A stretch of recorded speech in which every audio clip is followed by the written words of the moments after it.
कितने इंसान को कैंसर से पीड़ित होना पड़ रहा है, आपको अंदाजा नहीं होगा। और तंबाकू जैसे जहर से कितने लोग ग्रसित हैं, रोकना होगा। आपको लगता होगा कि शायद तंबाकू आलस बहुत आती थी, तो हमारे दोस्त ने बताया कि तुम्हें आलस ज्यादा आती है तो थोड़ा सा इसको खाओगे तो आलस नहीं आएगी।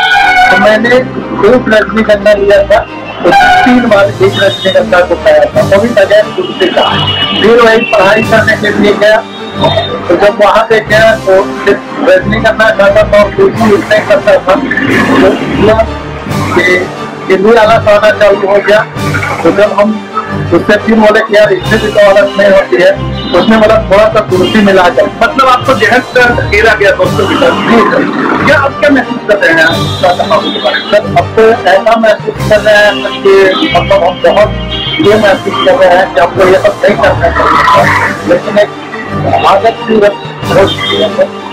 तो आज के बाद क्या करेंगे आप? तो आज के बाद हम एकदम सॉरी, आज के बाद कभी हम गुस्सा को हाथ नहीं लगा और भी लोगों को छुड़वाना है। और सब बिल्कुल मेरे नजदीक, मेरे रिलेशन में जितने मेरे पास है दोस्त हैं, सारे लोग फॉर्म बोलेंगे कि आज के बाद बहुत सालों से दुख खाया, जहर को मैंने अपने जीवन में उतारा, और जब उतारने के बाद में आज मेरा पोजिशन ये हो गया है कि मैं कुछ भी खाने का स्वाद भी नहीं पा रहा हूँ। अब मेरे को बहुत तकलीफ भी हो रहा है, और मेरे पाँव में पूरा घाव हो गया है। डॉक्टर साहब ने आज मेरा चेकअप किया और कहा कि तो खोलने के बाद डॉक्टर साहब ने बोला कैंसर का अभी पहला स्टेज है। तो मैं उसी से करके आपकी मैं आज के बाद यही सबको बोलना चाह रहा हूँ कि जो गलतियाँ हमने अपने जीवन में की है, अगर कोई भी इंसान, कोई भी बच्चा, कोई भी बुरा कुछ न करे, ये मेरी अपनी बीमारी होती है, कैंसर होता है। कैंसर के डॉक्टर, कैंसर का अस्पताल होगा, इलाज हो जाएगा, आप ठीक हो जाएंगे। लेकिन क्यों खरीदते हैं आपने घातक बीमारी को? क्या आपसे फल नहीं ले सकते हैं? सरकार से, ब्यूरोक्रेट से, जुडिशरी से कितनी उम्मीद रखते हैं? आप अपने फल लें, अपने दोस्तों को छुड़वाएं और एक गुस्सा और तंबाकू से बिहार को मुक्त कराएं। धन्यवाद।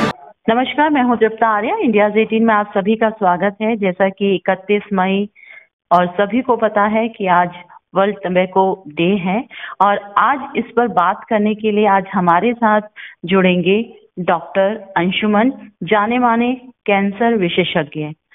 डॉक्टर अंशुमन, इंडियाज 18 में आपका बहुत बहुत स्वागत है। आज जैसा कि 31 मई वर्ल्ड टबैको डे है, क्या कहना चाहेंगे, क्या मैसेज देना चाहेंगे? वर्ल्ड नो टोबैको डे, विश्व स्वास्थ्य संगठन वर्ल्ड हेल्थ ऑर्गेनाइजेशन ने 31 मई 2020 में जो थीम दिया है नो टोबैको डे के, ये समझना सबसे जरूरी है। Protective youth from industry manipulation and preventing them from tobacco and nicotine use. देखिए, बड़ी अच्छी बात इसमें दो है कि अपने युवा पीढ़ी को तंबाकू के इंडस्ट्रियल मैनिपुलेशन से, मतलब WHO मानता है कि तंबाकू की इंडस्ट्री मैनिपुलेट कर रही है, और किसको मैनिपुलेट करी? युवा पीढ़ी को। अब देखिए, इस पे क्या समझना है, कंज्यूमर साइकोलॉजी के हिसाब से समझिए। जब युवा पीढ़ी को मैनिपुलेट करके अपने भावी कस्टमर, भावी ग्राहक ये तैयार करते हैं, तो इनके ग्राहक की जो लाइफ होती है, मतलब इनके जो कस्टमर होते हैं, बहुत लंबे समय के लिए बनेंगे। अगर मान लीजिए 17-18 साल की उम्र में किसी ने तंबाकू का सेवन शुरू किया, तो ये जानते हैं कि 40-50 साल तक इन्होंने कस्टमर तय कर लिया। ऐसी कोई इंडस्ट्री नहीं है। तो इससे बचाने के लिए WHO ने इस बार थीम दिया है, प्रोटेक्ट यूथ, अपने युवा पीढ़ी को बचाओ। और किससे बचाओ? तंबाकू और तंबाकू से बने सारे उत्पाद से। जैसे भारत में आपने देखा होगा, कभी टोबैको प्रोडक्ट में गुटखा का बैन करना, कभी इसका बैन करना, कभी वेपिंग बैन करना, कभी इसको बैन करना। ऐसा नहीं होता है। तंबाकू अगर हानिकारक है तो इसके सारे उत्पाद हानिकारक हैं, और युवा पीढ़ी को जागना है। और इससे सिर्फ वर्ल्ड हेल्थ ऑर्गेनाइजेशन ने जो आज का थीम दिया है, सांकेतिक तौर पे आज वर्ल्ड नो टोबैको डे मना के नहीं छोड़ना है, इस पे काम करना है। छोड़ने से लेके छुड़वाने तक सारा काम करना पड़ेगा। डॉक्टर अंशुमन, एक सबसे बड़ा सवाल, क्योंकि कई लोग मुझसे भी पूछते हैं और मेरे जहन में भी कई बार ये सवाल आता है, हालांकि मैंने आपसे पहले भी इस विषय में चर्चा की है, 31 मई को ही क्यों नो वर्ल्ड टोबैको डे बनाया जाता है? 31 मई की क्या ऐसी खासियत है कि इस दिन ये डे बनाया जाता है? 1987 में WHO की जब मीटिंग हुई थी तब इसकी तारीख कुछ और तय की गई थी। फिर 1988 में इसको डिसाइड किया गया 31 मई को हम मनाएं। स्पेसिफिक कोई रीजन नहीं रहा, लेकिन जानने की जरूरत क्या है कि कभी भी कोई दिवस तब मनाया जाता है जब उससे जागरूक करने की जरूरत बहुत ज्यादा होने लगती है। मतलब तंबाकू से होने वाले स्वास्थ्य समस्याओं की इतनी गंभीर बीमारी और इतनी गंभीर प्रभाव हमारे समाज पे पड़ा, जिसमें जानें कितनी जा रही हैं, पैसे का कितना नुकसान हो रहा है। तब WHO ने डिसाइड किया कि इस तरह से हम जागरूक करने के लिए साल में एक बार वर्ल्ड हेल्थ ऑर्गेनाइजेशन की तरफ से नो टोबैको डे मनाएंगे और उस दिन सबको हम जागरूक करेंगे कि इस तंबाकू को छोड़ें। नहीं शुरू किया है तो बहुत बेहतर है, क्योंकि होने वाली कमियों को बताना, सब बताना, इसलिए एक ऑर्गेनाइज सिस्टम चलता है। और हर साल, उस समय से लेकर अभी तक, हर साल कोई न कोई स्पेसिफिक जो उस समय चल रही समस्या को देखते हुए एक थीम दिया जाता है। कभी जैसे लंग कैंसर डे, कभी थ्रोट कैंसर डे, ऐसे करके थीम दिया जाता है। इस बार का थीम, जैसा मैंने बताया, युवा पीढ़ी के लिए ही सांकेतिक है, लेकिन इसको सांकेतिक ना बना के अपने जीवन में उतारें। डॉक्टर अंशुमन, अगर हम युवा पीढ़ी की बात कर रहे हैं, क्योंकि काफी यूथ जो जनरेशन है आज आधुनिकता की तरफ बढ़ती जा रही है, आधुनिकता एक आधार बन चुका है हमारी जो दिनचर्या है उसका। अगर हम बात करें युवा पीढ़ी, एक विशेष वर्ग आजकल डिस्कोथिक लाइफ की ज्यादा तरफ जा रहे हैं, मॉडर्न ज्यादा बनने की कोशिश की जा रही है, अपना जो एक बेस है कहीं ना कहीं वो खोते जा रहे हैं, अपनी जो जड़ है वो कहीं ना कहीं हिलाते जा रहे हैं। अगर हम युवा पीढ़ी की बात करें, वो इन चीजों का सेवन करने में अपने को बहुत गर्व महसूस करते हैं। क्या कहना चाहेंगे ऐसी युवा पीढ़ी को जो धुएं में अपनी जिंदगी को उड़ा रहे हैं? क्योंकि आप एक कैंसर विशेषज्ञ हैं और कई ऐसी सर्जरियां जब हमने शूट के दौरान देखी जिससे दिल दहल गए कि गुटखे सेवन से उनको ये कैंसर हुआ है, ये सिगरेट पीने से इनको ये कैंसर हुआ है। क्या कहेंगे ऐसी युवा पीढ़ी को? पहले इसको मनोवैज्ञानिक तौर पे समझना जरूरी है। युवा पीढ़ी इस पे गर्व महसूस नहीं कर रहा है। मैं इस पे 100% श्योर हूँ।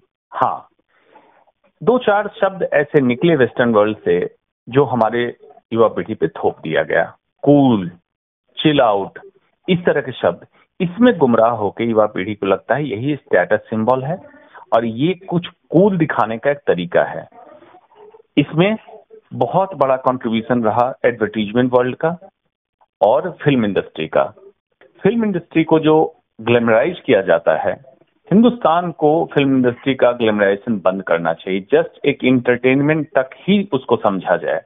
उसमें काम करने वाले लोग, जो नाचने गाने वाले लोग होते हैं सिनेमा हॉल के पर्दों पे, वो कभी भी किसी के लिए सेलिब्रिटी का दर्जा नहीं लें, क्योंकि नाचने गाने को पैसे लेते हैं, अमीर बनते हैं, और साथ में जब किसी ब्रांड का एडवर्टीजमेंट करते हैं, तंबाकू या गुटखा या सिगरेट फॉर्म का, तो युवा पीढ़ी को ये लगता है कि अगर ये इतने बड़े सेलिब्रिटी ऐसा कर रहे हैं तो मैं भी स्टाइल मार के ऐसा ही दिखूंगा। गलत फहमी है। पर्दे पे दिखने वाली चीज मायावी होती है, आपके जीवन से बिल्कुल अलग होती है। तो सबसे पहले तो ये समझिए, सतही तौर पे आप गर्वान्वित महसूस कर रहे होंगे, लेकिन आप गर्वान्वित महसूस नहीं करेंगे जब आप समझ लेंगे किनके कारण आप ये हो रहे हैं। दूसरी बात, जब आप इसकी गहराई तक उतरेंगे कि आज आपने एक सेलिब्रिटी स्टेटस, पीयर प्रेशर, जिस कारण से तंबाकू का सेवन चालू किया, लेकिन अति गंभीर परिणाम जब आपके सामने आएगा तो आपको उस समय लगेगा काश मेरे पास कोई टाइम मशीन होती, मैं इस समय को वापस ले जाता, मुझे वही पुरानी जिंदगी मिलती और मैं वापस एक नए जीवन की शुरुआत करता। तब आपको अफसोस होगा, पश्चाताप होगा। मैं इसीलिए चेतावनी दे रहा हूँ, आज ही सुधर जाइए, इसको छोड़ दीजिए। डॉक्टर अंशुमन, जैसा कि आपने बहुत अच्छी बात यहाँ पर कही कि कहीं ना कहीं लोग प्रभावित होते हैं। जो विज्ञापन में जिस तरीके के हीरो हीरोइन दिखाते हैं, वो ये सोचते हैं कि हम भी उनकी तरह दिखेंगे। एक यहाँ पर रोल आता है माया नगरी का, दूसरा रोल है सरकार का। ये इतनी खतरनाक चीज है कि ये धीरे धीरे हमारे ब्लड में, हमारे पूरे शरीर में जमकर हमें कैंसर की तरफ धकेलती है। क्या आपको नहीं लगता कि ऐसा कड़े से कड़े कानून आने चाहिए? क्योंकि हर दुकान पे सिगरेट बेचने वाले, तंबाकू जो भी पदार्थ बेचते हैं, उसमें लिखा जाता है कि 18 से कम आयु के लोगों को बेचना और खरीदना दंडनीय अपराध है, लेकिन फिर भी ये खुलेआम बिक रहा है। क्या सरकार को इस और कदम नहीं उठाना चाहिए, कड़े से कड़े कानून? क्योंकि ये युवा पीढ़ी को खत्म कर रहा है हमारी। मेरी सोच यहाँ पे थोड़ी अलग है। किसी अपराध को रोकने के लिए जितना ज्यादा कानून बनने लगे, समझ लीजिए कि सरकार की विफलता है। कानून एक पूरी तरह सख्त और कामयाब होना चाहिए। जब बहुत सारे कानून आने लगे, मतलब पहले के कानून में विफलता रही, असफल रहा कानून, इसलिए दूसरा कानून लाना पड़ा, दूसरा असफल रहा, तीसरा लाना पड़ा। कहने का ये मतलब है अभी भी बहुत सारे कानून हैं तंबाकू के उत्पाद को बेचने या सेवन करने के तहत, लेकिन उसका पालन नहीं होता है। जरूरत क्या है? अगर वाकई सरकार चाहती है, सरकार कोई हो, केंद्र की, राज्य की, पार्टी कोई हो, क्योंकि पार्टियां आती हैं, पार्टियां जाती हैं, पार्टियां बनेंगी, पार्टियां बिगड़ेगी, लेकिन जाने रोज जा रही हैं। तो जरूरत क्या है अभी कि एक कदम उठाना चाहिए। अगर आप चाहते हैं स्वस्थ भारत और तंबाकू से होने वाली बीमारियों को रोकना चाहते हैं, तंबाकू से होने वाले सारे उत्पाद, सारी फैक्ट्रियां बंद कीजिए। इस पे कई सवाल आते हैं मेरे पास कि बेरोजगार हो जाएंगे।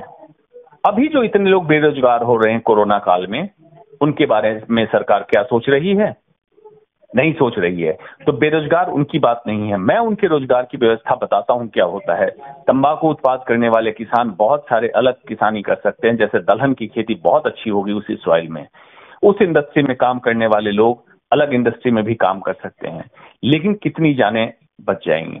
क्या होता है इसके पीछे की चीज को समझना। पर्दे के पीछे बैठा कोई बहुत बड़ा बिजनेसमैन, बहुत बड़ा इन्वेस्टर होता है, उसमें कुछ मंत्री भी होते हैं, इनकी लॉबी होती है, इसलिए इसका सख्ती से पालन नहीं होता है, लेकिन जाने जाती हैं। जिस घर में जब परिवार मरता है कैंसर से, उस घर से पूछिए उसके ऊपर क्या बीतती है।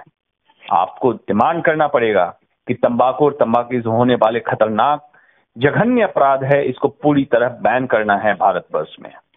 डॉक्टर अंशुमन, कोविड-19 की बात करते हैं। अभी सब परेशान हैं इस महामारी को लेकर। अब हम कोविड की बात करें और साथ में तंबाकू की बात करें, और इसके साथ हम जितने भी नशीले पदार्थ हैं उनको जोड़ रहे हैं। क्या असर दिख रहा है? क्योंकि लोगों ने नशा करना नहीं छोड़ा है, चाहे वो किसी भी रूप में हो। लोगों ने तंबाकू लेना नहीं छोड़ा है, और ऊपर से इस तरीके की महामारी कोविड-19, क्या कॉम्बिनेशन है इन दोनों का? बिल्कुल, बहुत बहुत वैज्ञानिक सवाल आपने उठाया है। एक फ्रेंच स्टडी आई जिसमें ये दिखाया गया, जो कि मिस इंटरप्रेटेड, मतलब गलत तरीके से उस स्टडी को समझा लोगों ने, जिसमें दिखा कि जो स्मोकिंग करने वाले लोग थे उसमें कोविड-19 का इन्फेक्शन कम हुआ और नॉन स्मोकर की डेथ ज्यादा हुई। बाद में उस स्टडी में कमी थी, WHO ने खंडन किया और बहुत सारी स्टडी की गई। फ्रेंच में क्या हुआ था, जो बुजुर्ग लोग थे उनमें मौतें ज्यादा हुई, जो अगर स्मोकिंग नहीं करते थे या करते भी थे तो छोड़ चुके थे। तो इससे लोगों ने ये समझ लिया कि स्मोकिंग नहीं करने के कारण मौत हो गई, और यंग लोग जो स्मोकिंग करते थे वो बच गए। ऐसा नहीं था। हुआ क्या था कि यंग लोगों में कोविड-19 का ऑलरेडी खतरा कम होता है, इन्फेक्शन होने के बाद भी रिकवर कर जाते हैं। बाद में क्या देखा गया, जब इसका कि स्मोकिंग करने वाले, तंबाकू खाने वाले इन जनरल शेयर करते हैं सिगरेट को, तब एक तो हुक्का, तब एक तो ट्रांसमिशन, कोविड-19 का ट्रांसमिशन का चांस बढ़ा। दूसरा देखा गया, जब बाद में स्टडी की गई, जो स्मोकर हैं उनमें 1.5 गुना ज्यादा चांस रहा कोविड-19 का संक्रमण होने का भी, और होने के बाद 2.5 गुना चांस रहा अति गंभीर रूप लेने की, आईसीयू की जरूरत, वेंटिलेटर की जरूरत उनमें ज्यादा हुई, क्योंकि स्मोकर जो होते हैं उनमें ऑलरेडी फेफड़ा खराब होता है, ऑक्सीजन की सप्लाई कम रहती है, इसलिए उनमें ये बीमारी ज्यादा गंभीर हुई। इसलिए ये ना सोचें, कई लोगों को कंफ्यूजन हुआ, गर्म होने से थ्रोट में वायरस खत्म हो जाता है, कई लोगों ने मुझे पूछा भी, उनकी गलतफहमी थी। इसलिए कोविड-19 का खतरा स्मोकर या टोबैको च्यूअर में ज्यादा है, उनसे होने वाली अति गंभीर समस्या ज्यादा है, इसको अदरवाइज ना लें आप। डॉक्टर अंशुमन, कई लोगों को लगता है कि तंबाकू छोड़ने से उनको क्या फायदा होगा। आज मैं उन लोगों को बताना चाहती हूँ, अगर जो सिगरेट या किसी तरीके की बीड़ी या किसी तरीके का हुक्का सेवन करते हैं, उनको क्या लाभ होगा, आप ये समझाइए। पहले उसके लिए समझना शॉर्ट में ये जरूरी है कि तंबाकू से हानि क्या होती है। एक लाइन में अगर कहूं कि इंसान के शरीर में हेड टू टो, शरीर से लेके सिर से लेके पांव तक शरीर के हर हिस्से में आपको बीमारी हो सकती है। Brain stroke, heart attack, lungs की प्रॉब्लम, किडनी की प्रॉब्लम, पाँव में ब्लड सर्कुलेशन की प्रॉब्लम, और युवा पीढ़ी में खास करके आप देखिए इम्पोर्टेंस की, नपुंसकता की समस्या आ रही है। आज नपुंसकता की समस्या इतनी बढ़ गई है, युवा पीढ़ी समझने को तैयार नहीं है। उनको लगता है कि वर्क स्ट्रेस एक कारण हो सकता है, वर्क स्ट्रेस, दूसरा कारण है स्मोकिंग। आप क्या नपुंसक बन के रहना चाहेंगे? भारत का क्या युवा नपुंसक बनना चाहता है? बहुत बड़ा, और लंबे समय के इस्तेमाल के बाद कैंसर होता है। तो छोड़ने वाले को क्या फायदा होगा? पहले तो स्वास्थ्य संबंधित फायदे जितने मैंने बताए, इन बीमारियों से बचेंगे। जिन्होंने नहीं शुरू किया है उनमें इन बीमारियों के होने की संभावना बहुत कम हो जाती है, अगर और कोई रिस्क फैक्टर नहीं है तो। शारीरिक फायदे मैंने बता दिए। मानसिक फायदे, आप टोबैको पे डिपेंडेंट हो जाते हैं। जब अगर नहीं लेते हैं तो आपको क्रेविंग होती है, एक हुड़क सी मचती है कि मुझे तंबाकू चाहिए। मानसिक रूप से चिड़चिड़ापन, नींद की कमी, घबराहट, बेचैनी, बहुत सारी समस्या, इसका फायदा होगा। और आर्थिक फायदे, तंबाकू में जितना खर्च आप कर रहे हैं, आज से प्रण लीजिए मेरे साथ, जब छोड़ेंगे गुल्लक में उतने पैसे को डालिए, अगले साल इसी दिन आप गुल्लक को जब निकालेंगे आपको अंदाजा नहीं होगा कितने पैसे आपने तंबाकू पे खर्च करते थे। जब ये शारीरिक, मानसिक और आर्थिक फायदे का महसूस करेंगे तब आपको लगेगा आपका जीवन बदल चुका है। एक बार छोड़कर तो देखिए, और जिन्होंने शुरू नहीं किया है मैं उनसे गुजारिश करता हूँ बिल्कुल शुरू मत कीजिएगा। डॉक्टर अंशुमन, कई ऐसे उपकरण मतलब बाजारों में आए हैं जिन्होंने बताया है कि इसमें स्मोक लगाने से धुआं लंग्स में नहीं जाता। कांच की पाइप्स आए हैं, अलग अलग तरीके से स्मोक करने के अलग अलग उपकरणों का इस्तेमाल किया जा रहा है कि आप इसमें सेफ रहेंगे, लेकिन जो आप इंजॉयमेंट आप सीधा सिगरेट लेके करते हैं तो वो आपका जो धुआं है वो प्यूरिफाई होकर आपके लंग्स में जाएगा, उससे कोई आपको नुकसान नहीं होगा। बहुत सारे उपकरण ऐसे हमने बाजारों में देखे। क्या कहेंगे कि वो सेफ हैं या वो भी एक कदम मौत की तरफ हमको ले जा रहा है? देखिए, जहर जहर होता है। अगर जहर को हम चाहे तो पाइप के थ्रू लें या ट्यूब के थ्रू लें, जैसे भी लें, ये सिंपली आपके कंज्यूमर साइकोलॉजी से आपके दिमाग को मैनिपुलेट करने का एक तरीका होता है। जैसे सिगरेट के स्टिक को ग्लैमराइज करना, खूबसूरत बनाना, यूएसबी स्टिक फॉर्म में सिगरेट बनाए जा रहे हैं जानबूझ के। वेपिंग के आप जब इंस्ट्रूमेंट देखेंगे, उसके इंस्ट्रूमेंट अलग अलग बहुत अट्रैक्टिव इंस्ट्रूमेंट बनाए जाते हैं। ये कस्टमर को अट्रैक्ट करने का एक तरीका होता है, और ये समझाने का तरीका होता है इसके करने से आप पे नुकसान नहीं होगा। अगर नुकसान नहीं होगा तो फिर मजा भी नहीं आएगा। जिस कारण से सिगरेट की लत लगती है, तंबाकू चबाने की लत लगती है, अगर ये चीज बॉडी में नहीं जा रही है आपके, तो आपको मजा भी नहीं आएगा। मजा नहीं आएगा तो फिर नुकसान भी नहीं होगा। लेकिन अगर मजा आ रहा है तो नुकसान भी होगा, इसको समझने की जरूरत है। लगभग 4300 केमिकल एक सिगरेट स्मोक से आपके शरीर में पहुंचता है। उसमें 40 रासायनिक तत्व ऐसे हैं जो सीधा संबंध रखते हैं कैंसर बनाने से, मतलब कैंसर फॉर्मिंग एलिमेंट है। आप इसमें कितना भी फिल्टर लगा लें, आपके शरीर में पहुंचेगा। जितनी बीमारियां मैंने बताई वो बीमारियों से आप ग्रसित होंगे, इसका कोई भी तंत्र नहीं है। हाँ, कभी कभी सरकार का अनाउंसमेंट बहुत ही बेबुनियाद और बेतरतीब अनाउंसमेंट आता है कि vaping is more dangerous, which is wrong. All form of tobacco product are dangerous, scientifically proven है। इसमें ये मत समझिए कि किसी भी मीडिया एडवर्टाइजमेंट और इस एडवर्टाइजमेंट को समझ के ये सोच लें कि इससे आप बच जाएंगे। छोड़िए, आप बेहतर रहेंगे। डॉक्टर अंशुमन, एक चलते चलते एक सवाल मैं आपसे एक और पूछना चाहूंगी कि महिलाओं में ये प्रचलन काफी बढ़ता जा रहा है स्मोक करने का। थोड़ी सी टेंशन है, स्मोक कर ली, धुआं उड़ा तो लोगों का ये मानना है कि टेंशन भी हुई। महिलाओं में इस प्रचलन को कम करने के लिए आप क्या कहेंगे, क्या बोलेंगे उन औरतों को जो आज इस कदम की ओर आगे बढ़ रही हैं, स्मोक कर रही हैं, क्या कहेंगे आज? इसे भी मनोवैज्ञानिक तौर पे समझने की जरूरत है। महिलाओं में क्या हुआ कि वर्किंग वीमेन जब से ज्यादा बढ़ी तो एक तो पहले चला कंधे से कंधा मिलाकर चलना। तो इस पे पहले समझ लीजिए कि महिलाएं कंधे से कंधा मिलाकर चलना जो समझ रही थी, वो मैं इस बात से बिल्कुल अग्री नहीं करता हूं, क्योंकि हमारे सनातन संस्कृति में ये माना गया है कि महिलाएं हमसे ऊपर हैं, पुरुषों से ऊपर हैं। तो आप क्यों अपने आप को नीचे लाके मुझसे कंधे में कंधा मिलाकर चलना चाह रही हैं? आप ऑलरेडी ऊपर हैं। इस चक्कर में महिलाओं ने क्या किया कि अगर लड़के कूल या बहुत ब्रेव या बहुत स्ट्रांग दिखाने के लिए स्मोकिंग करते हैं तो मैं भी स्मोकिंग कर सकती हूँ। एक मनोवैज्ञानिक तथ्य ये रहा। दूसरा, जब को कल्चर की बात आई, ऑफिसेज में लड़के लड़की साथ काम कर रहे हैं, तो यूजुअली लड़के ही या दूसरी लड़कियां एक दूसरे को प्रेरित करती है, तुम भी पियो, कुछ नहीं होता है, सिर्फ कूल आजकल का टैगलाइन हो गया है। इसमें लड़कियां उसमें आकर्षित होती है। एट द सेम टाइम आपको देखना होगा, पुरुषों की तुलना में महिलाएं ज्यादा भावुक होती है, इमोशनल होती है।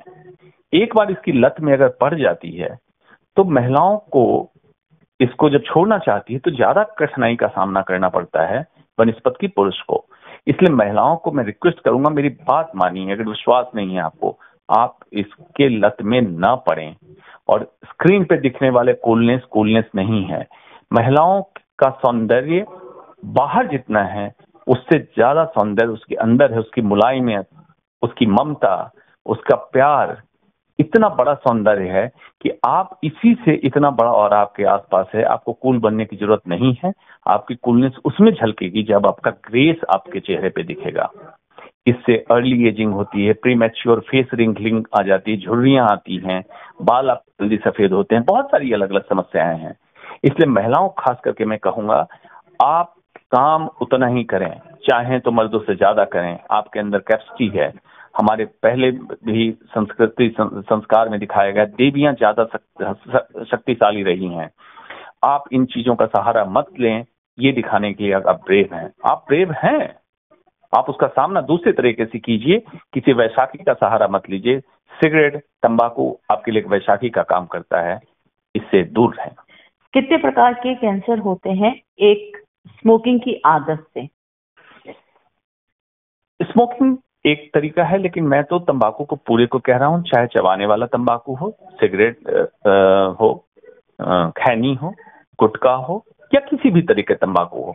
हर तंबाकू से कहीं का कैंसर हो सकता है। मुंह का कैंसर, गले का कैंसर, आहार नली का कैंसर, फेफड़े का कैंसर, स्टमक का कैंसर, पेशाब की थैली का कैंसर, अनगिनत कैंसर अब शरीर के किसी भी हिस्से में, क्योंकि कैंसर फॉर्मिंग तत्व है, इसमें प्रूवन है। लेकिन अफसोस की बात है कि फोटो छाप देने से, विज्ञापन में फोटो छाप देने से एक्चुअल साइंटिफिक टेम्पर हमारे सिटीजन का डेवलप नहीं हो पाता है। आप उनको सच्चाई बताइए। और एक बात मैंने सरकार की कही, अब मैं बात जो लोग सुन रहे हैं उनसे मैं कहना चाहता हूं, अगर आपने पीना ही छोड़ दिया तो फैक्ट्री तो अपने आप बंद हो जाएगी। अगर आपने गुटखा खाना ही छोड़ दिया तो फैक्ट्री बंद हो जाएगी। जो खा रहे हैं खाने दीजिए। अब फ्यूचर कस्टमर आज से अगर बनना बंद हो जाएगा तो इंडस्ट्री को बंद करना पड़ेगा, इनकी मजबूरी हो जाएगी जब इनके खरीदार नहीं रहेंगे। क्यों आप मेहनत की कमाई किसी दूसरे के बिजनेस को चलाने में बर्बाद करते हैं, फिर बीमार होते हैं, उस बीमारी पे इलाज में खर्च करते हैं और दुर्भाग्यवश कभी किसी की जान भी चली जाती है। इन सब पे जरा गहन चिंतन कीजिए, मनन कीजिए, देखिए आप तंबाकू से दूर चले जाएंगे। मेरी गुजारिश है आपसे, आज के दिन 31 मई 2020 को एक वर्ल्ड नो टोबैको डे सांकेतिक तौर पे मना के ना छोड़ दें। प्रण लीजिए हमारे साथ और हो सके तो आज से किसी भी तरीके के तंबाकू के उत्पाद का सेवन बंद कर दें। और जो अट्रैक्ट आकर्षित हो रहे होंगे इसकी तरफ कि मैं शुरू करूं, बिल्कुल ना करें। देखिएगा अगले साल इसी दिन जब मैं मिलूंगा, पूरे साल के आपके प्रयत्न के बाद आप कितने शारीरिक, मानसिक और इसमें खर्च से होने वाले आर्थिक स्वास्थ्य में कितना लाभ होता है। करके तो देखिए, इसका फायदा जरूर मिलेगा आपको। अगले साल फिर मैं मिलूंगा, कोई समस्या लगे तो बीच में बात करेंगे। धन्यवाद।